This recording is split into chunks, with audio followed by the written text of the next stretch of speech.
ਨਵੇਂ ਪੁਰਾਣੇ ਟਾਇਰ ਵਾਜਿਬ ਕੀਮਤਾਂ 'ਤੇ ਖਰੀਦ ਸਕਦੇ ਹੋ। ਸੈਂਟਰਨੈਲਾ ਮੰਡੇਰਾ ਦੇ ਵਿੱਚ ਲੋਕੇਸ਼ਨ ਹੈ। GN ਟਾਇਰ ਐਂਡ ਲੂਬ ਵਾਲੇ ਇਸ ਮੌਕੇ ਹਾਇਰਿੰਗ ਕਰ ਰਹੇ ਹਨ। ਇਹਨਾਂ ਨੂੰ ਕੰਮ ਕਰਨ ਵਾਲੇ ਬੰਦਿਆਂ ਦੀ ਜ਼ਰੂਰਤ ਹੈ। ਹੋਰ ਜਾਣਕਾਰੀ ਲਈ call Nimma Sahota 209 277 0113। West coast truck driving school Fresno ਵਾਲੇ ਜਿਹੜੇ ਕਿ ਤੁਹਾਨੂੰ ਟਰੱਕ ਚਲਾਉਣ ਦੀ ਸਿਖਲਾਈ ਬਹੁਤ ਹੀ ਵਧੀਆ ਢੰਗ ਦੇ ਨਾਲ ਦਿੰਦੇ ਹਨ। ਕਾਲ ਅਜੀਤ ਇਟਵਾਲ 559 374 45 41। ਜੈਂਡਰ ਮੌਰਗੇਜ ਅਤੇ real estate home loans commercial loans agriculture loans real estate buy and sell ਦੇ ਲਈ ਕਾਲ ਮੋਹਨ ਚੀਮਾ 5599052575 ਟੇਟਕੇਨਾ ਇਮੀਗ੍ਰੇਸ਼ਨ ਲਾ ਫਰਮ ਇਮੀਗ੍ਰੇਸ਼ਨ ਦਾ ਹੋਵੇ ਕਿਸੇ ਵੀ ਤਰੀਕੇ ਦਾ ਕੰਮ। ਕਾਲ ਅਟਰਨੀ ਜੇ ਟੇਟਕੇਨਾ ਨੰਬਰ 4159090503। ਇਹਨਾਂ ਸਾਰਿਆਂ ਦਾ ਧੰਨਵਾਦ। ਜੇਕਰ ਤੁਸੀਂ ਜਾਂ ਕੋਈ ਹੋਰ ਕਾਰੋਬਾਰ ਇਸ ਪ੍ਰੋਗਰਾਮ ਨੂੰ ਸਪਾਂਸਰ ਕਰਨਾ ਚਾਹੁੰਦੇ ਹੋ ਸੰਪਰਕ ਕਰ ਸਕਦੇ ਹੋ ਨੰਬਰ 408 722 7698 ਦੇ ਉੱਤੇ। ਮਿੰਟੂ ਜੀ ਗੱਲਬਾਤ ਦਾ ਸਿਲਸਿਲਾ ਜਿਹੜਾ ਹੈ ਉਹ ਆਪਾਂ ਸ਼ੁਰੂ ਕਰਦੇ ਜਾਈਏ। ਸਟੇਟ ਇਲੈਕਸ਼ਨ ਕਮਿਸ਼ਨ ਨੇ ਪੰਜਾਬ ਲਈ ਸਿਗਨਲ ਦਿੱਤਾ। ਹਾਂਜੀ, ਹਰੀ ਝੰਡੀ ਹੋ ਗਈ ਆ। ਇੱਕ ਤਰ੍ਹਾਂ ਨਾਲ ਕਹਿ ਸਕਦੇ ਆ ਕਿ ਇੱਕ ਰਸਮੀ ਐਲਾਨ ਜਿੱਦਾਂ ਹੋ ਗਿਆ ਕਿ ਲਓ ਭਾਈ ਬੰਦੋਬਸਤ ਜਿਹੜੇ ਆ ਉਹ ਸਿੱਕੇ ਬੰਦ ਕਰ ਦਿੱਤੇ ਗਏ ਆ ਤੇ ਬਸ ਹੁਣ ਤੁਸੀਂ ਇਲੈਕਸ਼ਨ ਦੀ ਤਿਆਰੀ ਵੱਟੋ। ਤੇ ਇਹੀ ਕਾਰਨ ਆ ਕਿ ਅੱਜ ਜਦੋਂ ਇਹ ਸਾਰਾ ਕੁਝ ਹੋ ਰਿਹਾ ਸੀਗਾ, ਜਿਹੜੇ ਸਾਡੇ ਸਟੇਟ ਦੇ ਇਲੈਕਸ਼ਨ ਕਮਿਸ਼ਨਰ ਨੇ ਉਹ ਜਦੋਂ ਪ੍ਰੈਸ ਕਾਨਫਰੰਸ ਕਰ ਰਹੇ ਸਨ ਤਾਂ ਤੁਹਾਨੂੰ ਯਾਦ ਹੋਏਗਾ ਉਹ ਤੋਂ ਠੀਕ ਕੁਝ ਘੰਟੇ ਪਹਿਲਾਂ ਸਿਸਮਾ ਫਾਰਮ ਹਾਊਸ ਦੀਆਂ ਬੈਠਕਾਂ ਦੇ ਵਿੱਚ ਠੰਡੀਆਂ ਬੈਠਕਾਂ ਦੇ ਵਿੱਚ ਠੰਡੀਆਂ ਮਿੱਠੀਆਂ ਗੱਲਾਂ ਕਰਨ ਵਾਲੇ ਜਿਹੜੇ ਚੀਫ ਮਿਨਿਸਟਰ ਆ ਉਹ ਰੇਤੇ ਫੱਕਣ ਵਾਸਤੇ ਇੱਕ ਵਾਰੀ ਫਿਰ 4.5 ਸਾਲਾਂ ਬਾਅਦ ਮੈਦਾਨ 'ਚ ਉਤਰ ਪਏ ਨੇ। ਕਿਉਂਕਿ ਇਹਨਾਂ ਨੇ ਕੱਲ 2 ਪ੍ਰੋਗਰਾਮਾਂ 'ਚ ਸ਼ਿਰਕਤ ਕੀਤੀ ਸੀ। ਪਹਿਲੀ ਚੋਰੀ ਪਹਿਲਾ ਫਾਹ, ਵੈਸੇ ਉਹ ਇੱਧਰ ਨਹੀਂ, ਤੁਸੀਂ ਰਲਾ ਕੇ ਨਹੀਂ ਦੇਖਣੇ, ਮਤਲਬ ਕਿ ਸ਼ੁਰੂਆਤ ਹੀ ਜਿਹੜੀ ਆ ਉਹ ਮਾੜੀ ਹੋਇਆ ਇੱਦਾਂ ਕਿ ਬਿਆਨ ਜਿਹੜਾ ਸੀਗਾ ਉਹ ਇੱਕ ਤਰ੍ਹਾਂ ਨਾਲ ਕਹਿ ਲਓ ਕਿ ਕੌਮੀ ਪੱਧਰ 'ਤੇ ਆਲੋਚਨਾ ਦਾ ਸ਼ਿਕਾਰ ਹੋ ਗਿਆ। ਨਾ ਕਿਸਾਨ ਧਿਰਾਂ ਨਾਲ ਖਲੋਤੀਆਂ, ਨਾ ਸਿਆਸੀ ਧਿਰਾਂ ਨਾਲ ਖਲੋਤੀਆਂ ਤੇ ਹੁਣ ਅਮਰਿੰਦਰ ਸਿੰਘ ਸਫਾਈ ਦੇ ਰਹੇ ਸੀਗੇ। ਤਾਂ ਇੱਕ ਤਰ੍ਹਾਂ ਨਾਲ ਕਹਿ ਲਓ ਕਿ ਅਮਰਿੰਦਰ ਸਿੰਘ ਦੀ ਜਿਹੜੀ ਪੰਜਾਬ ਦੇ ਵਿੱਚ ਦੁਬਾਰਾ ਜਿਹੜੀ ਇਹ ਯਾਤਰਾ, ਕਿਉਂਕਿ ਇੱਕ ਯਾਤਰਾ ਤੇ ਸੀਗੀ ਨਾ 16-17 ਵਾਲੀ, ਉਹ ਤੇ ਖਤਮ ਹੋ ਗਈ ਕਿਉਂਕਿ ਮੰਜ਼ਿਲ ਪਾ ਲਈ। ਜਦੋਂ ਇਲੈਕਸ਼ਨ ਜਿਹੜਾ ਹੈ ਨਾ ਉਹ ਪੂਰਾ ਹੋ ਜਾਂਦਾ ਤਾਂ ਇੱਕ ਵਾਰੀ ਮੰਜ਼ਿਲ ਦਾ ਕਹਿ ਲਓ ਪੜਾਅ ਆ ਗਿਆ। ਤਾਂ ਇਹ ਤੇ ਉੱਥੇ ਮੰਜ਼ਿਲ ਦੇ ਨਾਲ ਵੱਜ ਕੇ ਬਹਿ ਗਏ। ਤੁਹਾਨੂੰ ਪਤਾ ਹੀ ਆ ਮੰਜੇ ਨਾਲ ਜਿਵੇਂ ਕਹਿੰਦੇ ਨਾ ਕੋਈ ਲੱਗ ਗਿਆ, ਇਹ ਉੱਥੇ ਕੁਰਸੀ ਦੇ ਨਾਲ ਹੀ ਲੱਗ ਗਏ। ਉਸ ਤੋਂ ਬਾਅਦ ਉੱਥੇ ਹੀ ਕੋਈ ਨਹੀਂ। ਤਾਂ ਹੁਣ ਕਿਉਂਕਿ ਨੌਬਤ ਫੇਰ ਉਹੋ ਹੀ ਆ ਕਿ ਇਲੈਕਸ਼ਨ ਤੇ ਲੜਨਾ ਪੈਣਾ ਤੁਹਾਨੂੰ।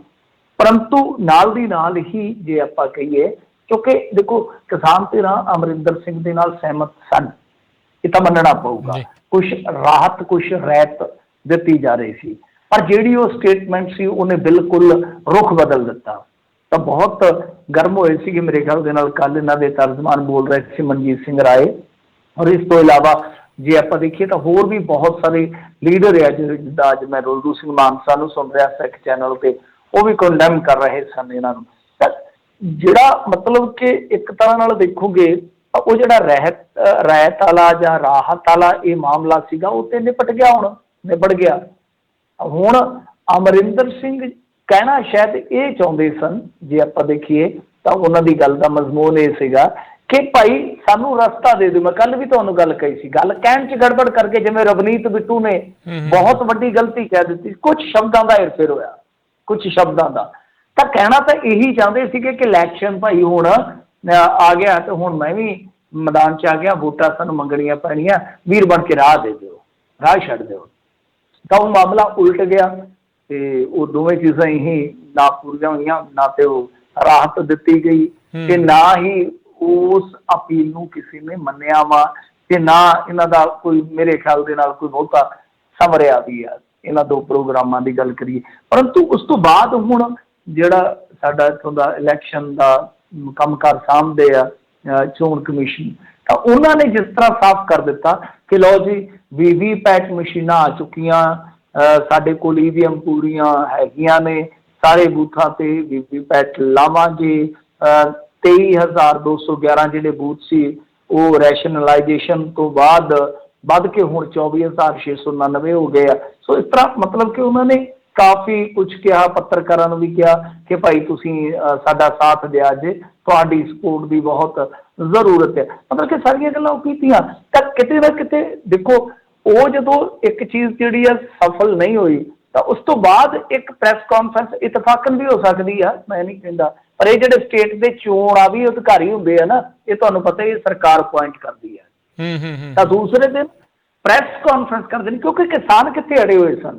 ਦੇਖਣ ਵਾਲੀ ਗੱਲ ਹੈ ਨਾ, ਕਿਸਾਨ ਅੜੇ ਹੋਏ ਸਨ ਕਿ ਜਦੋਂ ਤੱਕ ਕੋਈ ਰਸਮੀ ਐਲਾਨ ਨਹੀਂ ਹੋ ਜਾਂਦਾ ਤਾਂ ਇੱਥੇ ਇੱਕ ਤਰ੍ਹਾਂ ਨਾਲ ਕਹਿ ਲਓ ਕਿ ਉਹ ਵੀ ਰਸਮ ਪੂਰੀ ਕਰ ਦਿੱਤੀ ਗਈ ਹੈ। ਹਾਲਾਂਕਿ ਤਰੀਕਾਂ ਜਦੋਂ ਅਨਾਉਂਸ ਹੋਣਗੀਆਂ ਉਹ ਤਾਂ ਹੈਗਾ ਨਾ, ਜਿਹੜਾ ਕੌਮੀ ਪੱਧਰ ਤੇ ਚੋਣ ਮੁਹਿੰਮ ਨੂੰ ਦੇਖਦਾ ਹੈ, ਸਾਡਾ ਜਿਹੜਾ ਸੈਂਟਰ ਦਾ ਚੋਣ ਕਮਿਸ਼ਨ ਹੈ, ਉਹ ਉਹਨਾਂ ਨੇ ਤਰੀਕਾਂ ਵਗੈਰਾ ਅਨਾਉਂਸ ਕਰਨੀਆਂ। ਪਰ ਇੱਕ ਰਸਮੀ ਐਲਾਨ ਜ਼ਰੂਰ ਕਰ ਦਿੱਤਾ ਗਿਆ। ਤਾਂ ਹੋਰ 2-4 ਦਿਨਾਂ ਨੂੰ ਰਸਮ ਜਿਹੜੀ ਹੈ ਇੱਕ ਹੋਰ ਪੂਰੀ ਕਰ ਲਈ ਜਾਊਗੀ ਕੋਈ ਨਾ ਕੋਈ, ਤੇ ਉਸ ਤੋਂ ਬਾਅਦ ਇਹ ਕਹਿ ਦੇਣਗੇ ਜੀ ਕਿ ਹੁਣ ਤੇ ਠੇਲਾ ਜਿਹੜਾ ਉਹ ਠੇਲ ਲੈਣ ਦਿਓ। ਬਾਕੀ ਭਾਈ ਇਹ ਤਾਂ ਸਾਰੇ ਇਸ ਤਰ੍ਹਾਂ ਹੀ ਆਉਂਦੇ ਰਹਿਣਗੇ। निदा फाजली ने एक गल कही सी, हर आदमी में होते हैं 10-20 आदमी, जब भी किसी को हो देखना कई बार देखना। सो देखना जरूर भाई साहब गौर नाल देख लेना, क्योंकि अख है तो सियाणे ने एक गल होर कही बड़ी लख टके दी, कहंदे अख है तो लख है, अख है तो लख है। मतलब जे तुहाडे कोल दृष्टि है ना तां उदों लख बहुत वड्डी चीज़ हुंदी सी ना। ਹੁਣ ਤਾਂ कई 100 करोड़ ਦੇ ਘੁਟਾਲਿਆਂ ਤੋਂ ਘੱਟ ਨੇਤਾ ਘੁਟਾਲਾ ਹੀ ਨਹੀਂ ਕਰਦਾ, 5-7 ਕਰੋੜ ਤੇ ਵਿਗਨ ਦਾ ਹੀ ਲਈ ਜਾਂਦਾ, ਉਹਨਾਂ ਗੱਲ ਬਦਲੀ ਕਰਨੀ ਹੈ। ਸੋ ਇਸ ਕਰਕੇ ਸਿਆਣਿਆਂ ਦੀ ਕਹਾਵਤ ਹੈ, ਅੱਖ ਹੈ ਤਾਂ ਲੱਖ ਹੈ। ਹੁਣ ਧਿਆਨ ਨਾਲ ਦੇਖ ਲਿਓ ਕਿ ਸਾਰਾ ਕੁਝ ਕੀ ਹੋ ਰਿਹਾ। ਦੇਖ ਲਓ ਜੀ ਜੀ ਬਿਲਕੁਲ। ਤੇ ਮਿੰਟੂ ਜੀ ਅਗਲੀ ਗੱਲ ਕਰੀਏ, 17 ਸਤੰਬਰ ਨੂੰ ਕਾਲੇ ਦਿਨ ਵੱਲੋਂ ਮਨਾਏਗਾ ਸ਼੍ਰੋਮਣੀ ਅਕਾਲੀ ਦਲ, ਸੁਖਬੀਰ ਬਾਦਲ का बयान। हाँ जी, काले दिन वजों मनाएगा जी। हाँ जी, देखो इन्हों का ऐलान सीगा, पहले ही ऐलान सी ते इन्होंने हुण 17 तरीक वास्ते तैयारियां जिहड़ियां ने वो शुरू कर दित्तियां ने। ते 17 सितंबर मतलब कि एक साल पूरा हो जाएगा जदों सदन दे विच आए सीगे बिल। वैसे तो 4 तरीक नूं मना लेना चाहिए सीगा अकाली दल नूं, ऑर्डीनेंस जदों आए सीगे, पर वो 3 महीने 2 महीने कन्फ्यूजन च ही लंघ गए ना कि किवें करिए किवें करिए किवें करिए। असल दे विच उन्हां 2-3 महीनों ने बड़ा नुकसान किया श्रोमणी अकाली दल बादल का। वैसे तो मेरा तो मनना है कि इन्हां नूं स्टार्टिंग दे विच ही ये नुकता फड़ लेना चाहिए सीगा, क्योंकि जाड़ी जदों किसानी च आ, सियासी तौर पर भी तुहाडे ते समाजी तौर पर भी आपां देखदे हां पंजाब दे विच, और आर्थिक तौर पर सारियां चीज़ां जिहड़ियां खेती नाल जुड़ जांदियां ने जाके। सो इन्हां नूं उदों ही ये रोग जिहड़ा ना बुझ लेना चाहिए सीगा, परंतु लेट हो गए। और कई बार जिहड़ा लेट होने का काम है ना, जिवें कहंदे हुंदे हैं ना कि लम्हिਆਂ ने खता कीती ते सदियां ने सजा पाई। कई बार तुसी कुछ लम्हे लेट हो जाते हो, पर सजा जिहड़ी हुंदी है ना, खता जिहड़ी हुंदी है वो फिर तुहानूं बहुत ज़्यादा सताउंदी है। ते इधर हुण ये राजनीति ते वेखो इस तरह ही है कि श्रोमणी अकाली दल बादल, देखो कोई किसी नूं पसंद करता या नहीं करता, पर राजनीति दे विच कोई कमज़ोर, कोई थोड़ा जिहा पिछे, कोई थोड़ा जिहा अगे, सारियां चीज़ां चलदियां ने। राजनीतिक पार्टियां कमज़ोर भी हुंदियां, टुटदियां भी आ, बनदियां भी आ, पर कई बार ये हुंदा कि एक कोई भी सियासी तनजीम आ वो मिथ के चलदी आ कि ऐतकी सारा जोर ला देना जी। जिन्ना को मैं समझ रहा इन्हां दा थिंक टैंक जो सोच के चल रहा है कि साडी होंद दा सवाल है। जिवें एक शब्द बार बार लखा सिधाना बोलदा हुंदा ना कि पंजाब दी होंद दा सवाल आ, तां इत्थे असीं कह सकते हैं कि ये कह तो नहीं सकता कोई भी अकाली दल दा लीडर ये गल नहीं कहेगा, पर जिस तरह की उन्होंने प्लैनिंग है वो तो चलो हुण ये देखो कि संघर्ष चल पिया ते कुछ चीज़ां कुछ परिस्थितियां उलट गई, जिस तरीके नाल उन्होंने प्लैनिंग है तुसीं गौर करो कि जिस दौर दे विच हाले मेरे ख्याल दे नाल पार्टियां जिहड़ियां सुत्तियां ही पईयां सन दूजियां, तां इन्हां ने अपनी मुहिम दा आगाज़ कर दिता सीगा। दूजी गल कि प्रशांत किशोर इधरों चला गया अमरिंदर सिंह दे नालों, उहदी टीम बेशक हैगी है, पर प्रशांत किशोर दा ही साथी इन्हां ने हायर कर लिया जी। अच्छा, फिर तुसीं देखोगे तां सेम वे दे नाल जिस तरह अमरिंदर सिंह ने एक कंपेन स्टार्ट किया सी काफ़ी महीने पहला ही, ਕਾਫੀ ਵਿਦ ਕੈਪਟਨ ਵਗੈਰਾ ਵਗੈਰਾ, ਜਿਵੇਂ ਉਹ ਲੋਕਾਂ 'ਚ ਜਾਂਦਾ ਸੀ, ਉਦੋਂ ਉਹਦਾ ਰੰਗ ਗੱਲਾਂ ਦਾ ਢੰਗ ਵੱਖਰਾ ਹੀ ਸੀਗਾ। ਲੋਕ ਜਿੱਦਾਂ ਕਹਿੰਦੇ ਹੁੰਦੇ ਨਾ ਆਪਾਂ, ਹੈਪਨੋਟਾਈਜ਼, ਇਸ ਤਰ੍ਹਾਂ ਹੈਪਨੋਟਾਈਜ਼ ਹੋਈ ਗਏ ਲੋਕ। ਮੈਂ ਉਸ ਟਾਈਮ ਕਾਫੀ ਪ੍ਰੋਗਰਾਮ ਕਵਰ ਕੀਤੇ ਆਪਣੇ ਅਖਬਾਰ ਵਾਸਤੇ, ਤਾਂ ਇੱਦਾਂ ਲੱਗਦਾ ਸੀਗਾ ਕਿ ਲੋਕ ਜਿੱਦਾਂ ਨਾ ਸਮੂਹਿਕ ਹੋ ਕੇ ਉਹਦੇ ਮਗਰ ਹੀ ਤੁਰੇ ਜਾਂਦੇ, ਮੋਹਿਤ ਹੋ ਕੇ ਨਾ ਬਸ ਮਗਰੇ ਲੱਗੇ ਜਾਂਦੇ ਆ। ਲੋਕੀ ਕਹਿੰਦੇ ਸੀ ਬਸ ਕੈਪਟਨ ਨਾ, ਇਹ ਜੇ ਐਤਕੀ ਨਾ ਆਇਆ ਤਾਂ ਕੰਮ ਖਰਾਬ ਹੀ ਹੋ ਜਾਣਾ। ਮਤਲਬ ਕਿ ਜਿਹੜੇ ਉਸ ਵੇਲੇ, ਹਾਲਾਂਕਿ ਉਸ ਟਾਈਮ ਆਮ ਆਦਮੀ ਪਾਰਟੀ ਦੀ ਵੀ ਇੱਕ ਵੇਵ ਸੀ, ਪਰ ਇੱਕ ਮੌਕਾ ਐਸਾ ਆਇਆ ਕਿ ਉਹ ਥੋੜਾ ਜਿਹਾ ਪਛੜ ਗਏ। ਅਮਰਿੰਦਰ ਸਿੰਘ ਨੇ ਉਸ ਮੌਕੇ ਨੂੰ ਬਹੁਤ ਕੈਚ ਕੀਤਾ। ਐਤਕੀ ਤੁਸੀਂ ਦੇਖੋਗੇ ਅਕਾਲੀ ਦਲ ਦੀ ਜਿਹੜੀ ਕੰਪੇਨ ਦੀ ਸਟ੍ਰੈਟਜੀ ਹੈ ਉਹ ਸੇਮ ਹੀ ਹੈ। ਜਾ ਕੇ ਸੀਪ ਖੇਡਦੇ ਨੇ ਪ੍ਰਧਾਨ ਜੀ ਤਾਸ਼ ਵਾਲਿਆਂ ਦੇ ਨਾਲ, ਖੇਤਾਂ ਦੇ ਵਿੱਚ ਜਾ ਕੇ ਲਾਈਵ ਹੁੰਦੇ ਨੇ, ਪਾਣੀ ਦੀ ਗੱਲ ਕਰਦੇ ਆ, ਨਹਿਰੀ ਪਾਣੀ ਨਹੀਂ ਆਉਂਦਾ, ਆਪਣੇ ਵੇਲੇ ਤੇ ਆਉਂਦਾ ਸੀ। ਉਹ ਸਾਰੀਆਂ ਚੀਜ਼ਾਂ ਨਾ ਇੱਦਾਂ ਨਹੀਂ ਹੈ ਕਿ ਸੁਖਬੀਰ ਸਿੰਘ ਬਾਦਲ ਤੁਰੇ ਜਾ ਰਹੇ ਆ ਤਾਂ ਉਹਨਾਂ ਨੇ ਬ੍ਰੇਕ ਲਾ ਲਈ ਆ ਇੰਨੇ ਟੈਂਪਰੇਚਰ ਦੇ ਵਿੱਚ। ਵੈਸੇ ਤੇ ਉਹ ਖੇਤਾਂ 'ਚ ਤੁਰੇ ਫਿਰਦੇ, ਕੋਈ ਵੱਡੀ ਗੱਲ ਨਹੀਂ ਹੈਗੀ, ਉਹ ਪਿੰਡਾਂ 'ਚ ਹੀ ਰਹਿਣ ਵਾਲੇ ਬੰਦੇ ਆ, ਪਰੰਤੂ ਉਹ ਜਿਹੜਾ ਨਾਲ ਕੈਮਰਾ ਘੁੰਮਦਾ ਹੈ, ਨਾਲ ਵੱਖ-ਵੱਖ ਐਂਗਲਾਂ ਤੇ ਡਿਜੀਟਲ ਕਹਿ ਲਓ ਵਿਜ਼ੂਅਲ ਆਉਂਦੇ ਨੇ ਜਿਹੜੇ, ਉਹ ਸਾਰਾ ਕੁਝ ਉਸੇ ਕੜੀ ਦਾ ਹਿੱਸਾ ਆ। ਔਰ ਫਿਰ ਉਮੀਦਵਾਰ ਐਲਾਨਦੇ ਨੇ, ਔਰ ਉਮੀਦਵਾਰ ਦੇਖੋ ਉਹੀ ਮੈਦਾਨ ਦੇ ਵਿੱਚ ਉਤਾਰੇ ਗਏ ਨੇ ਜਿਹੜੇ ਕਿ ਘਾਗ ਕਹੇ ਜਾ ਸਕਦੇ ਆ, ਜਿੱਤਣ ਦੀ ਸੰਭਾਵਨਾ ਰੱਖਦੇ, ਜਾਂ ਜਿਨ੍ਹਾਂ ਦੇ ਕੋਲ ਪੈਸਾ ਹੈ। ਕਿਉਂਕਿ ਦੇਖੋ ਰਾਜਨੀਤੀ 'ਚ ਇਲੈਕਸ਼ਨ ਬਹੁਤ ਮਹਿੰਗਾ ਜੇ। ਜਿਹੜਾ ਵੀ ਕੋਈ ਬੰਦਾ ਰਾਜਨੀਤੀ ਦੇ ਸੁਪਨੇ ਵੇਂਦਾ, ਉਹਨਾਂ ਨੂੰ ਮੈਂ ਪੰਜਾਬੀ 'ਚ ਦੱਸ ਦੇਵਾਂ, ਬੜੀ ਕਰੋੜਾਂ ਦੀ ਖੇਡ ਆ ਇਹ। ਤੇ ਜਿਹੜਾ ਹੁਣ ਤੁਸੀਂ ਵੇਖੋ ਕੰਪੇਨ 'ਚ ਕੋਈ ਵੀ ਕੈਂਡੀਡੇਟ ਇੰਨੇ ਮਹੀਨੇ ਪਹਿਲਾਂ ਉਤਰ ਜਾਏਗਾ, ਫਰਜ਼ ਕਰੋ ਕੋਈ ਨਵੰਬਰ 'ਚ ਅਕਤੂਬਰ 'ਚ ਉਤਰਦਾ ਹੈ, ਇੱਕ ਬੰਦਾ ਅੱਜ ਸਤੰਬਰ 'ਚ ਉਤਰ ਗਿਆ, ਉਹਦਾ ਖਰਚ ਦਾ ਕਿੰਨਾ ਫਰਕ ਪੈ ਜਾਣਾ ਹੈ, ਬਹੁਤ ਜ਼ਿਆਦਾ। ਸੋ ਇਸ ਕਰਕੇ ਪਲੈਨਿੰਗ ਬੜੀ ਜ਼ਬਰਦਸਤ ਸੀਗੀ, ਪਰ ਵਿੱਚ ਹੁਣ ਇੱਕ ਅੜਿੱਕਾ ਜਿਹੜਾ ਉਹ ਆ ਗਿਆ ਵਾ ਕਿਸਾਨੀ ਸੰਘਰਸ਼ ਦਾ। ਇਹ ਹੁਣ ਨਾ ਤਾਂ ਮੁਖਾਲਫਤ ਕਰ ਸਕਦੇ ਨੇ ਖੁੱਲ੍ਹ ਕੇ, ਨਾ ਇਹ ਕਹਿ ਸਕਦੇ ਕਿ ਅਸੀਂ ਤਾਂ ਭਾਈ ਰੈਲੀਆਂ ਕਰਾਂਗੇ। ਤਾਂ ਉਹਦਾ ਸਭ ਤੋਂ ਵਧੀਆ ਫਿਰ ਤਰੀਕਾ ਇਹੀ ਹੈ ਕਿ ਨਾਲੇ ਖਾਓ ਖਰਮਾਨੀਆਂ ਤੇ ਨਾਲੇ ਭੰਨੋ ਬਦਾਮ, ਕਿ ਨਾਲੇ ਤਾਂ ਇੱਕ ਮੈਸੇਜ ਦੇਵੋ ਕਿ ਹਾਂ ਭਾਈ ਅਸੀਂ ਕਿਸਾਨਾਂ ਦੇ ਨਾਲ ਆ, ਸਾਡੀ ਕੰਪੇਨ ਬੇਸ਼ੱਕ ਪਿੱਛੇ ਆ, ਦੂਜੇ ਨੰਬਰ ਤੇ ਆ, ਪਰ ਪਹਿਲੇ ਨੰਬਰ ਤੇ ਕਿਸਾਨੀ ਸੰਘਰਸ਼ ਆ। ਪਰ ਦੂਸਰੇ ਪਾਸੇ ਕਿਸਾਨੀ ਸੰਘਰਸ਼ ਦੇ ਨਾਲ ਹੀ ਕੰਪੇਨ ਹੋਏਗੀ, ਨਾਲ ਹੀ ਕੰਪੇਨ ਚੱਲੇਗੀ। ਸੋ ਦੋਨੇ ਚੀਜ਼ਾਂ ਕਹਿ ਲਓ ਕਿ ਥੋੜ੍ਹੀਆਂ ਜਿਹੀਆਂ ਰਣਨੀਤਿਕ ਤੌਰ ਤੇ ਬਦਲਦੀਆਂ ਨਜ਼ਰ ਆ ਰਹੀਆਂ। ਪਰ ਗੱਲ ਇਹ ਆ ਕਿ ਕੁਝ ਗਲਤੀਆਂ ਹੋ ਗਈਆਂ।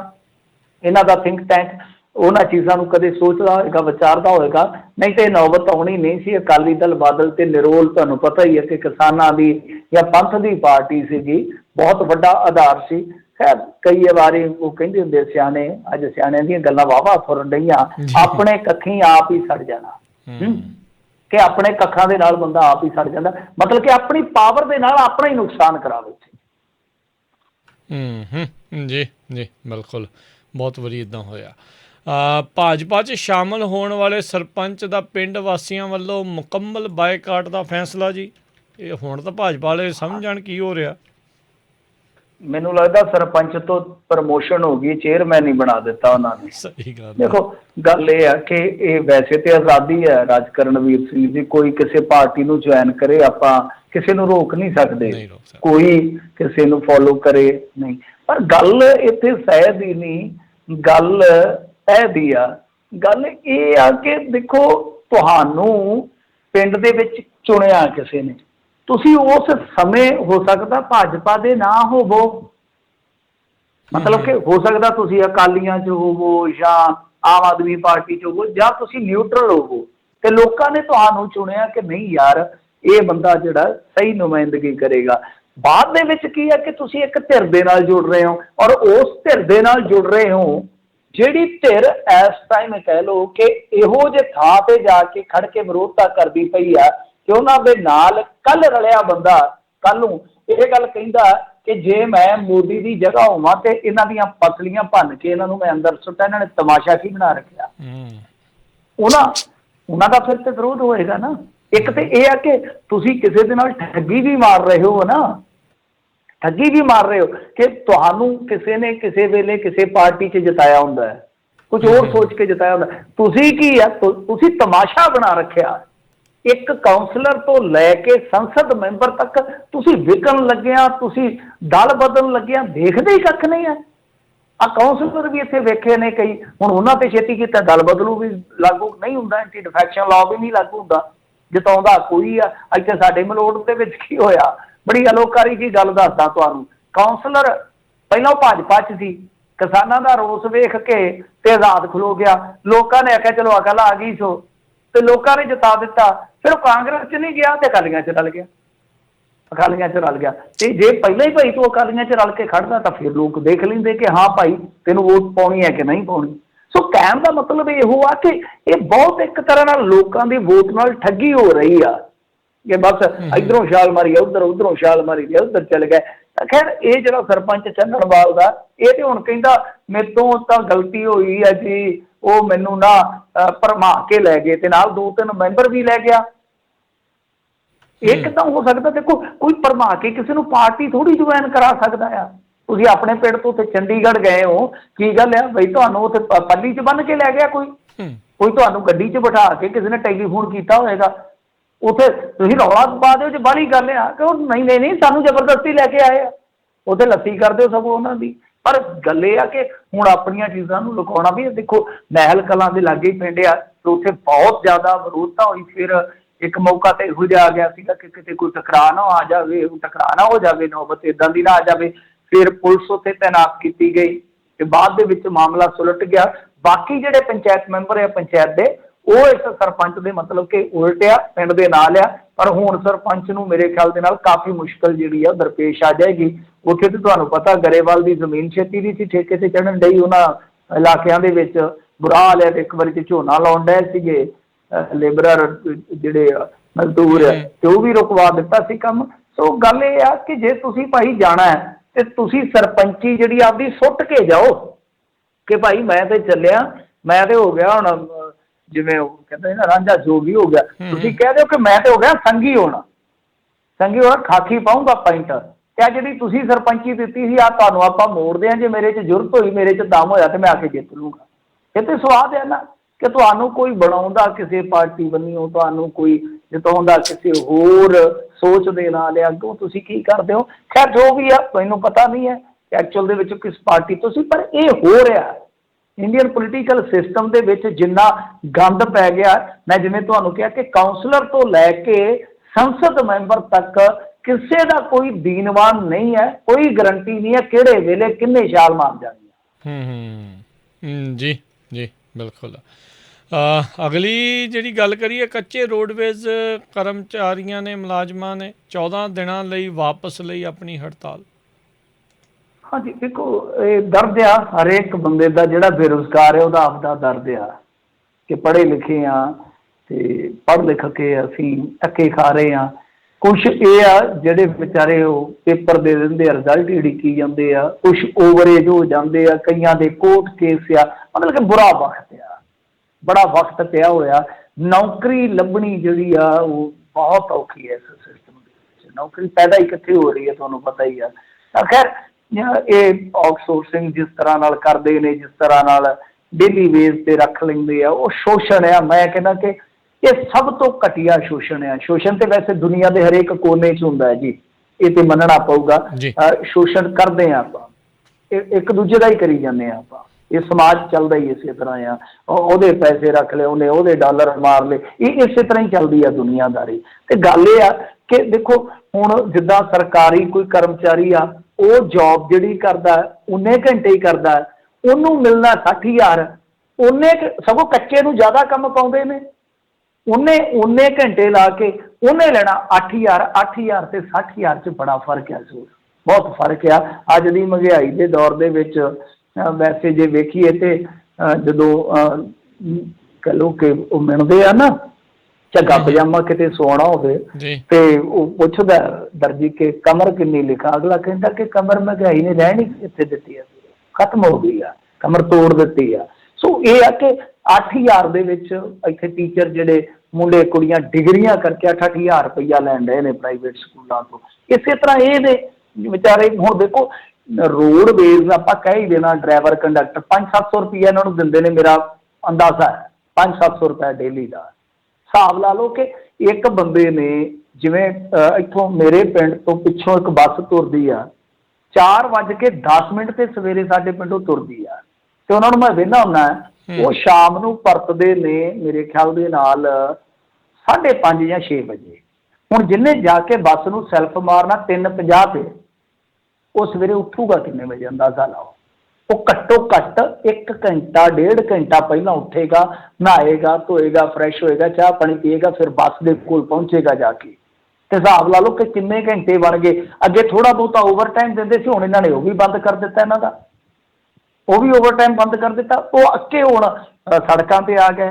ਫਿਰ ਆ ਕੇ ਕਈ ਦਿਨ ਹੋ ਗਏ ਉਹਨਾਂ ਦੇ ਨਾਲ ਕੋਈ ਗੱਲਬਾਤ ਨਹੀਂ ਕਰ ਰਹੇ। ਹੁਣ ਇਹਨਾਂ ਨੇ ਭਰੋਸਾ ਦਿੱਤਾ ਕਿ ਦੇਖੋ ਇੱਕ ਤਾਂ 30% ਤੁਹਾਨੂੰ ਅਸੀਂ ਸੈਲਰੀ ਜਿਹੜੀ ਹੈ ਇਨਕਰੀਜ਼ ਕਰਕੇ ਦੇ ਦਿੰਦੇ ਹਾਂ, ਅਤੇ ਦੂਜਾ ਇਹ ਆ ਕਿ ਜਿਹੜੀਆਂ ਤੁਸੀਂ ਮੰਗਾਂ ਸਾਡੇ ਸਾਹਮਣੇ ਰੱਖੀਆਂ ਪੱਕੇ ਕਰਨ ਵਾਲੀ ਮੇਨ ਮੰਗ ਆ ਕਿ ਉਹਨਾਂ 'ਤੇ ਗੌਰ ਕਰਨ ਵਾਸਤੇ, ਅਮਲ ਕਰਨ ਵਾਸਤੇ ਸਾਨੂੰ ਥੋੜ੍ਹਾ ਜਿਹਾ ਵਕਫਾ ਦੇ ਦਿਓ। ਹੁਣ ਉਹਨਾਂ ਲਈ ਥੋੜ੍ਹਾ ਜਿਹਾ ਸਮਾਂ ਇਹਨਾਂ ਨੇ ਮੰਗਿਆ। ਸੋ 14 ਦਿਨਾਂ ਦਾ ਇਹ ਹੜਤਾਲ ਦਾ ਉਹਨਾਂ ਇੱਕ ਵਾਰੀ ਵਾਪਸੀ ਵਾਲਾ ਫੈਸਲਾ ਲਿਆ ਵਾ। ਜੇ ਉਹ ਕਹਿੰਦੇ ਆ ਕਿ 14 ਦਿਨਾਂ 'ਚ ਫੇਰ ਗੱਲ ਨਾ ਬਣੀ ਤੇ ਆਹ ਤਾਂ ਮਸਲਾ ਹੈਗਾ ਹੀ ਹੈਗਾ ਤੇ ਅਸੀਂ ਕਿਤੇ ਜਾਣ ਹੀ ਨਹੀਂ ਦੇਣਾ। ਬਾਕੀ ਜਿਵੇਂ ਜਿਵੇਂ ਇਲੈਕਸ਼ਨ ਨੇੜੇ ਆ ਰਿਹਾ ਤਿਵੇਂ ਤਿਵੇਂ ਮੁਲਾਜ਼ਮਾਂ ਦਾ ਰੋਹ, ਬੇਰੁਜ਼ਗਾਰਾਂ ਦਾ ਰੋਹ, ਕੋਈ ਉੱਥੇ ਭਾਖੜਾ 'ਚ ਛਾਲ ਮਾਰ ਦਿੰਦਾ, ਕੋਈ ਘਰਾਓ ਕਰਨ ਗਿਆ ਹੱਡੀ ਤੁੜਵਾ ਬੈਂਦਾ। ਬੁਰਾ ਹਾਲ ਬੌਂਕੇ ਦਿਹਾੜੇ ਨੇ। ਜੀ ਬਿਲਕੁਲ। ਅਗਲੀ ਗੱਲ ਕਰੀਏ, ਦਿੱਲੀ ਸਰਕਾਰ ਬਨਾਮ ਉਪ ਰਾਜਪਾਲ ਮਾਮਲਾ ਫਿਰ ਸੁਪਰੀਮ ਕੋਰਟ 'ਚ, ਕੋਰਟ ਸੁਣਵਾਈ ਲਈ ਤਿਆਰ। ਇਹਨਾਂ ਦਾ ਵੀ ਨਵਾਂ ਐਪੀਸੋਡ ਆ ਗਿਆ। ਹਾਂਜੀ, ਇਹਨਾਂ ਦੀ ਭਸੂੜੀ ਨਹੀਂ ਜੇ ਨਿਬੜਨੀ ਤੇ ਹੁਣ ਸੁਪਰੀਮ ਕੋਰਟ ਫਿਰ ਸੁਣਵਾਈ ਕਰੇਗਾ।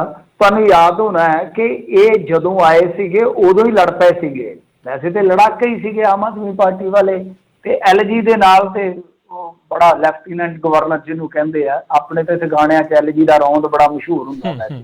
ਤੇ ਅੱਛਾ, ਹੁਣ ਇਹ ਝਗੜਾ ਜਿਹੜਾ ਸਟਾਰਟ ਹੋਇਆ ਉਹ ਫਿਰ ਸੁਪਰੀਮ ਕੋਰਟ ਨੇ ਮੁਕਾਇਆ ਸੀਗਾ ਇਹ ਕਹਿ ਕੇ। ਮੈਂ ਤੁਹਾਨੂੰ ਉਸ ਫੈਸਲੇ ਨੂੰ ਸੰਖੇਪ ਦੇ ਵਿੱਚ ਦੱਸ ਦਿੰਦਾ ਕਿ ਉਹ ਮਾਮਲਾ ਨਿਬੜਿਆ ਕਿਵੇਂ ਸੀਗਾ। ਤਾਂ ਉਹਨਾਂ ਨੇ ਕਿਹਾ ਸੀਗਾ ਕਿ ਵੇਖੋ ਇਹ ਜਿਹੜੀ ਚੁਣੀ ਹੋਈ ਸਰਕਾਰ ਆ, ਜਿਹੜੇ ਲੈਫਟੀਨੈਂਟ ਗਵਰਨਰ ਆ, ਦਰਅਸਲ ਕੀ ਆ ਕਿ ਉਹ ਸਲਾਹ ਤੇ ਇਮਦਾਦ ਦੇਣ ਵਾਸਤੇ ਪਾਬੰਦ ਹਨ। ਫੈਸਲੇ ਦਾ ਜੇ ਤੁਸੀਂ ਸ਼ਾਰਟਕੱਟ ਸਮਝਣਾ ਹੋਵੇ ਤਾਂ ਸੁਪਰੀਮ ਕੋਰਟ ਨੇ ਆਖਿਆ ਸੀਗਾ ਕਿ ਦੋਵੇਂ ਭਾਈ ਇੱਕ ਦੂਜੇ ਦੇ ਨਾਲ ਸ਼ਾਂਤੀਪੂਰਵਕ ਤਰੀਕੇ ਦੇ ਨਾਲ ਵਧੀਆ ਮਾਹੌਲ ਦੇ ਵਿੱਚ ਕੰਮ ਕਰੋ, ਤੁਹਾਨੂੰ ਸਪੋਰਟ ਕਰਨ ਵਾਸਤੇ ਰਾਜ ਪਾਲਿਆ। ਤਾਂ ਇਹ ਇੱਕ ਤਰ੍ਹਾਂ ਨਾਲ ਕਹਿ ਲਓ ਕਿ ਬਹੁਤ ਵੱਡਾ ਫੈਸਲਾ ਸੀਗਾ ਦਿੱਲੀ ਸਰਕਾਰ ਦੇ ਹੱਕ 'ਚ, ਔਰ ਮੈਂ ਕਹਿੰਦਾ ਕਿ ਵਾਜਬ ਵੀ ਸੀਗਾ। ਮੈਂ ਕਹਿੰਦਾ ਕਿ ਵਾਜਬ ਸੀਗਾ। ਜੁਡੀਸ਼ਰੀ ਨੇ ਜਿਹੜੀ ਭਾਵਨਾ ਲੋਕਾਂ ਦੀ ਹੁੰਦੀ, ਜਿਸ ਭਾਵਨਾ ਨਾਲ ਚੁਣਿਆ ਹੁੰਦਾ ਚੀਫ ਮਿਨਿਸਟਰ ਕਿ ਇਹ ਬੰਦਾ ਸਾਡੇ ਕੰਮ ਕਰਵਾਵੇ, ਉਹਨੂੰ ਪਾਵਰ ਦਿੱਤੀ ਥੋੜ੍ਹੀ ਬਹੁਤੀ। ਜੁਡੀਸ਼ਰੀ ਦਾ ਫੈਸਲਾ ਸਹੀ ਸੀਗਾ। ਪਰ ਇੱਥੇ ਇੱਕ ਹੋਰ ਟਰੈਂਡ ਚੱਲ ਪਿਆ। ਮੋਦੀ ਸਰਕਾਰ ਆ ਕੇ, ਉਹ ਤੁਹਾਨੂੰ ਪਤਾ ਹੀ ਹੈ ਕਿ ਸੁਪਰੀਮ ਕੋਰਟ ਦੇ ਵਿੱਚ ਹੁਣ ਪੈਗਾਸਸ ਵਾਲੇ ਮਾਮਲੇ 'ਚ ਤੁਸੀਂ ਵੇਖਿਆ ਹੀ ਹੈ ਨਾ, ਉਹ ਹਲਫਨਾਮਾ ਦੇਣ ਤੋਂ ਮੁੱਕਰ ਕੇ ਕਹਿੰਦੇ ਅਸੀਂ ਕਾਹਦਾ ਹਲਫਨਾਮਾ ਦਈਏ, ਦੱਸੋ। ਇਹ ਸਾਰਾ ਕੁਛ ਅਸੀਂ ਦੇਸ਼ ਦੇ ਹਿੱਤ ਜਿੱਦਾਂ ਕਰਦੇ ਹਾਂ, ਦੇਸ਼ ਹਿੱਤ ਉਹਨਾਂ ਨੇ ਸਰਵੋਪਰੀ ਰੱਖਿਆ ਨਾ। ਤੇ ਹੁਣ ਉਹਨਾਂ ਨੇ ਕੀ ਕੀਤਾ ਕਿ ਇੱਕ ਫੇਰ ਬਿੱਲ ਲੈ ਆਂਦਾ। ਮੇਰੇ ਖਿਆਲ ਦਾ ਉਹ ਨਾਲ ਉਹਦਾ ਨਾਮ ਲੰਬਾ ਚੌੜਾ ਸੀਗਾ, ਜੇ ਮੈਂ ਲੈ ਪਾਵਾਂ, GNCTD ਸੋਧ ਬਿੱਲ। ਇਹ 22 ਮਾਰਚ ਨੂੰ ਮੇਰੇ ਖਿਆਲ ਦੇ ਨਾਲ ਲੋਕ ਸਭਾ 'ਚ ਪਾਸ ਹੋਇਆ ਸੀ ਤੇ 24 ਮਾਰਚ ਨੂੰ ਇਹ ਰਾਜ ਸਭਾ 'ਚ ਲਿਆਂਦਾ ਗਿਆ ਸੀਗਾ। ਤਾਂ ਹੁਣ ਇਹਨੂੰ ਚੈਲੰਜ ਕੀਤਾ ਗਿਆ। ਮਤਲਬ ਕਿ ਤੁਸੀਂ ਇੱਕ ਚੀਜ਼ ਬਹੁਤ ਗੰਭੀਰਤਾ ਨਾਲ ਲਿਓ ਕਿ ਸੁਪਰੀਮ ਕੋਰਟ ਕਿਸੇ ਵੀ ਮਾਮਲੇ ਦੇ ਵਿੱਚ ਫੈਸਲਾ ਸੁਣਾਉਂਦਾ। ਇਹ ਕਈ ਫੈਸਲੇ ਆ, ਕਈ ਉਹ ਕਦੇ ਫਿਰ ਆਪਾਂ ਗਿਣ ਲਵਾਂਗੇ, ਗਿਣੇ ਜਾਣਗੇ, ਕੋਈ ਵੱਡੀ ਗੱਲ ਨਹੀਂ ਆ।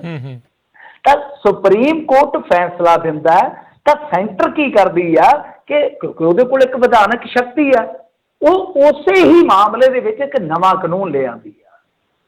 ਸੋ ਇਹ ਬੜਾ ਵੱਡਾ ਇੱਕ ਤਰ੍ਹਾਂ ਨਾਲ ਕਹਿ ਲਓ ਕਿ ਇਸ ਵੇਲੇ ਇੱਕ ਜਿਹੜੇ ਚਰਚਾ ਵਿਸ਼ਾ ਹੈ, ਇਹਨੂੰ ਬਹਿਸ ਦਾ ਵਿਸ਼ਾ ਬਣਾਇਆ ਜਾ ਸਕਦਾ, ਪਰ ਇਹਦੇ 'ਚ ਕਾਨੂੰਨੀ ਮਾਹਰ, ਸੰਵਿਧਾਨ ਦੇ ਮਾਹਰ ਹੀ ਬਹਿਸ ਕਰ ਸਕਦੇ, ਆਪਾਂ ਤੇ ਨਹੀਂ ਕਰ ਸਕਦੇ। ਪਰ ਬਹੁਤ ਈਜ਼ਲੀ ਉਹ ਕੰਮ ਕਰ ਰਹੇ ਨੇ ਆਪਣਾ।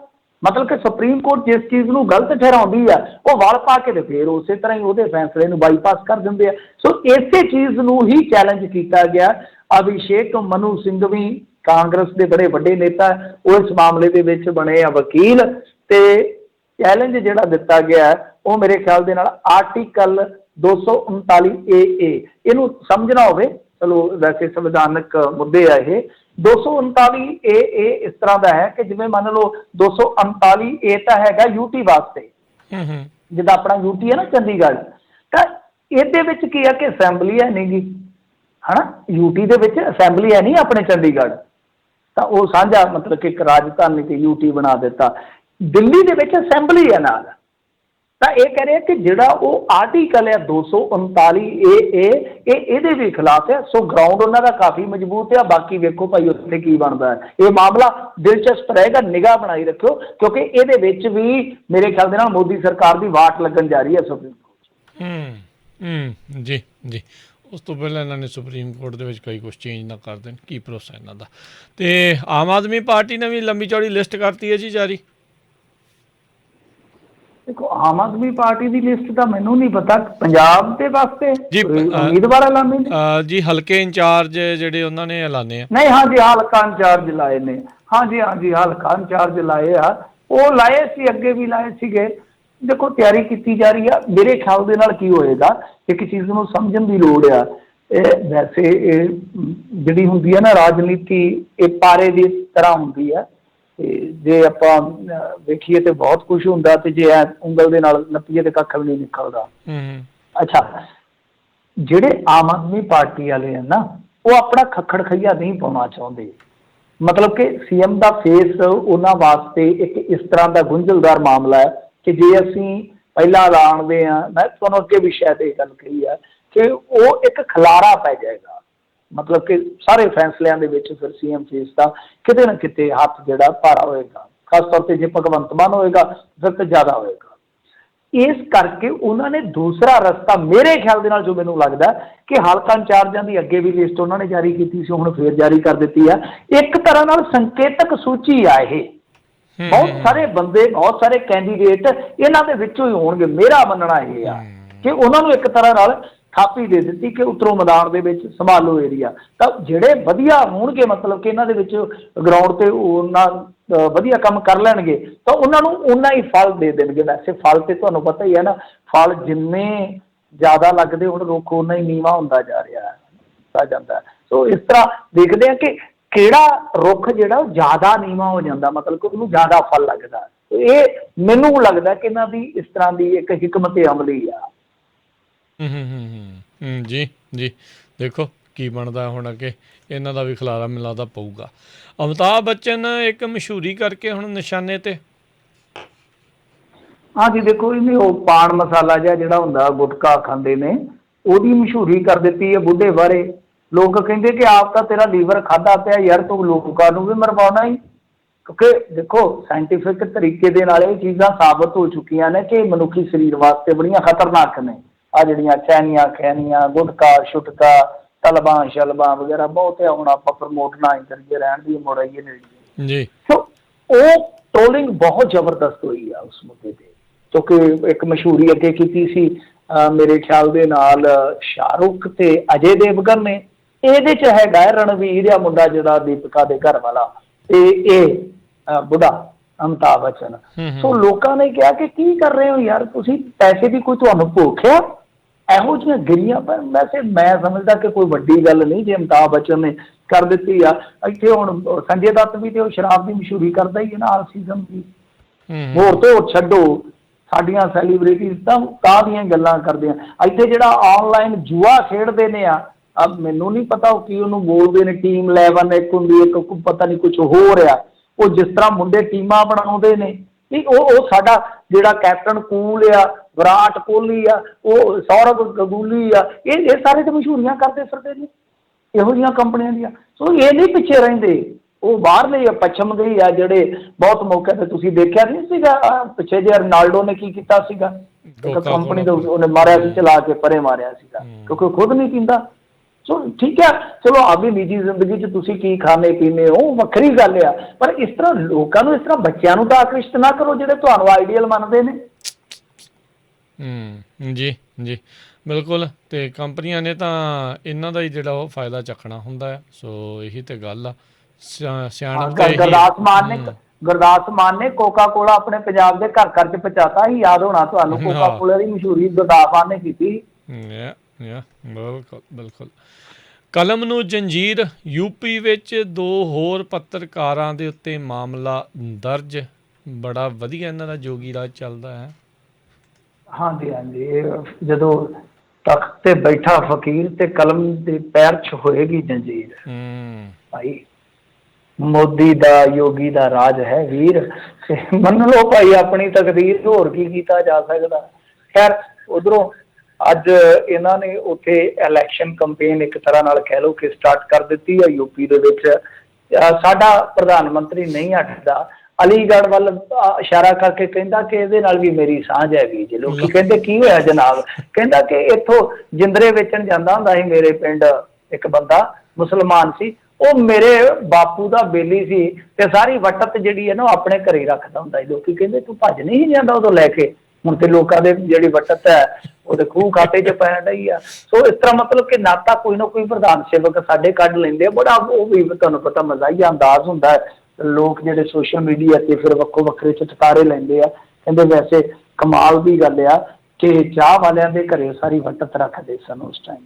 ਖੈਰ ਚਲੋ, ਇਹ ਤੇ ਹੋਈਆਂ ਗੱਲਾਂ ਇੱਧਰ ਦੀਆਂ। ਇੱਕ ਤਾਂ ਉੱਥੇ ਦੇਖੋ ਇਹਨਾਂ ਨੇ ਕੰਪੇਨ ਸਟਾਰਟ ਕਰ ਦਿੱਤਾ। ਵਿਕਾਸ ਤਾਂ ਇਹਨਾਂ ਦਾ ਵੈਸੇ ਇੱਦਾਂ ਦਾ ਕਿ ਕੋਲਕਾਤੇ ਦਾ ਪੁਲ ਚੱਕ ਕੇ ਆਪਣੇ ਨਾਲ ਜੋੜ ਲੈਂਦੇ ਆ। ਹਾਸੋ ਹੀਨੀਆਂ ਗੱਲਾਂ ਨੇ ਇਹਨਾਂ ਦੀਆਂ, ਕੀ ਬੰਦਾ ਕਰੇ। ਪਰ ਉੱਥੇ ਜੋ ਹਾਲਾਤ ਨੇ ਗਰਾਊਂਡ ਤੇ ਉਹ ਜੁਦਾ ਨੇ। ਚਮਕ ਦਮਕ ਵਾਲਾ ਯੂਪੀ ਵਿਖਾਉਣ ਦਾ ਯਤਨ ਕਰਨਗੇ, ਰੈਲੀਆਂ 'ਚ ਵੱਡੇ ਵੱਡੇ ਦਾਅਵੇ ਹੋਣਗੇ, ਉਹ ਸਾਰਾ ਕੁਛ ਚੱਲਦਾ। ਉੱਥੇ ਫਿਰ ਕੋਈ ਭੇਤ ਭਰਿਆ ਜਿਹਾ ਬੁਖਾਰ ਆ, ਉਹਦੇ ਨਾਲ ਬੱਚੇ ਮਰਨ ਡਏ ਆ, ਬੁਰਾ ਹਾਲ ਆ, ਲੋਕ ਸਿਲੰਡਰ ਧੂਈ ਫਿਰਦੇ ਆ। ਮੈਂ ਕਹਿੰਦਾ ਕਿ ਕੋਈ ਹਾਲ ਨਹੀਂ ਹੈ ਆਮ ਬੰਦੇ ਦਾ। ਇੱਕ ਕੁੜੀ ਅੱਜ ਸ਼ਾਇਦ ਆਪਦੀ ਭੈਣ ਦਾ ਇਲਾਜ ਕਰਵਾਉਣ ਵਾਸਤੇ ਕਮਿਸ਼ਨਰ ਦੀ ਕਾਰ ਦੇ ਹੇਠ ਲਿਟ ਗਈ। ਆ ਪਿਛਲੇ ਦਿਨੀ ਯੋਗੀ ਆਦਿੱਤਿਆਨਾਥ ਇੱਕ ਵਿਜ਼ਿਟ ਤੇ ਗਿਆ ਸੀਗਾ, ਤੇ ਨੌਜਵਾਨਾਂ ਨੇ ਨੌਕਰੀ ਮੰਗੀ, ਨਾਅਰੇ ਲਾਤੀ। ਲੋਕੀ ਕਹਿੰਦੇ ਸੀ ਬਲਡੋਜ਼ਰ ਨਾ ਫੇਰਦੇ, ਹੁਣ ਤੁਹਾਡੇ ਘਰਾਂ ਤੋਂ ਬਚ ਕੇ ਰਿਹੋ। ਖੈਰ ਹੁਣ ਇਹ ਇੱਕ ਨਵੀਂ ਖਬਰ ਆ। ਨਵ ਭਾਰਤ ਟਾਈਮਸ ਬਹੁਤ ਵੱਡਾ ਅਖਬਾਰ ਹੈ, ਤੁਹਾਨੂੰ ਪਤਾ ਹਿੰਦੀ ਦਾ ਅਖਬਾਰ ਆ। ਉਹਦੇ 2 ਪੱਤਰਕਾਰਾਂ ਨੇ ਸਟੋਰੀ ਕੀਤੀ, ਚੱਕ ਕੇ ਇਹਨਾਂ ਨੇ ਕੇਸ ਦਰਜ ਕਰ ਲਿਆ। ਤੇ ਹੁਣ ਇਹ ਮਾਮਲਾ ਜਿਹੜਾ ਉਹ ਮੀਡੀਆ ਵੀ ਨਹੀਂ ਚੱਕਦਾ। ਵੇਖ ਲਓ ਕਮਾਲ ਦੀ ਗੱਲ ਆ ਕਿ 2014 ਤੋਂ ਬਾਅਦ ਕਿੰਨੇ ਪੱਤਰਕਾਰ ਇਹਨਾਂ ਨੇ ਰਗੜੇ ਨੇ, ਖਾਸ ਤੌਰ ਤੇ ਯੂਪੀ ਦੇ ਵਿੱਚ 2017 ਤੋਂ ਬਾਅਦ ਤਾਂ ਬਹੁਤ ਹੀ ਮਾਮਲੇ ਆ ਗਏ।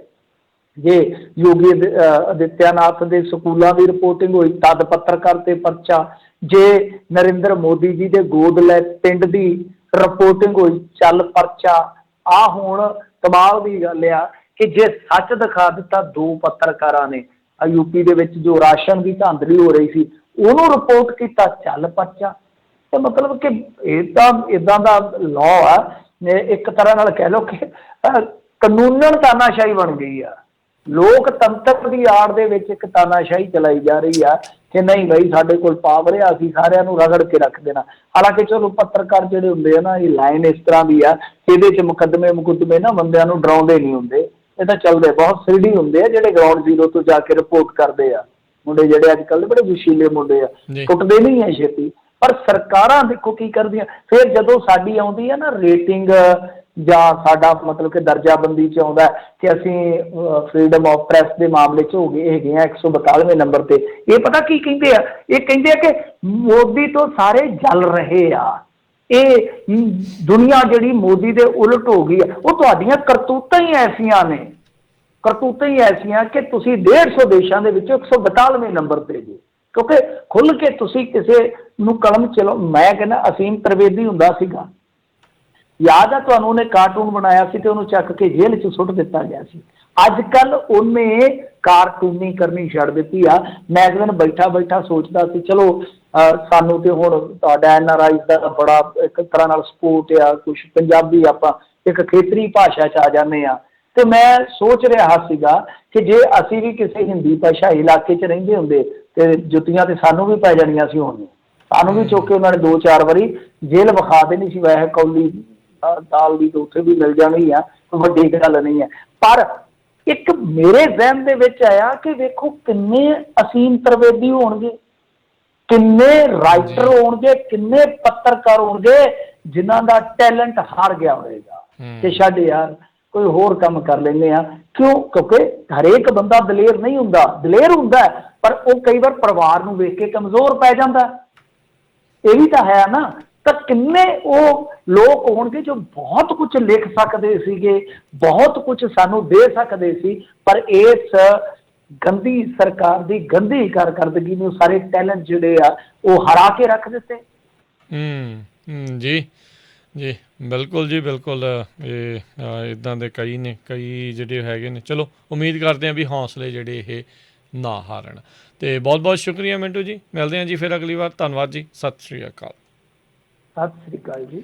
ਜੀ ਤੇ ਸੋ ਇੱਥੇ ਸਾਡਾ ਅੱਜ ਦਾ ਪ੍ਰੋਗਰਾਮ ਸਮਾਪਤ ਹੈ। ਅਗਲੀ ਵਾਰ ਤੱਕ ਲਈ ਮੇਰੇ ਵੱਲੋਂ ਵੀ ਪਿਆਰ ਭਰੀ ਸਤਿ ਸ਼੍ਰੀ ਅਕਾਲ। ਸੁਣਦੇ ਰਹੋ ਪੰਜਾਬੀ ਰੇਡੀਓ USA।